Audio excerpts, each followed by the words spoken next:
think Apple Pay not working is just a software glitch. It could be a deeper hardware issue rooted right on your device's motherboard.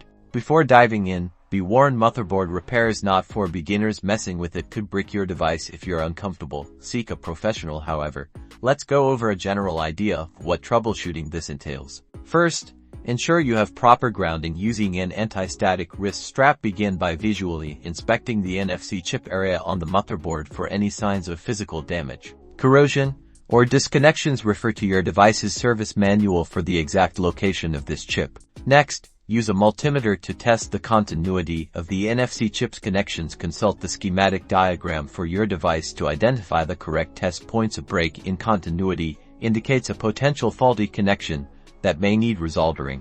If you find a weak solder joint, carefully reflow the solder around the NFC chip using a hot air workstation. Apply flux to the area to ensure proper solder flow. Use caution and avoid overheating the chip or surrounding components. After any hardware repairs, thoroughly test Apple Pay functionality. Attempt to make a purchase and verify that the transaction is successful. If the issue persists, further diagnostics or chip replacement by a professional may be required. Remember, this is a complex procedure. Proceed with caution.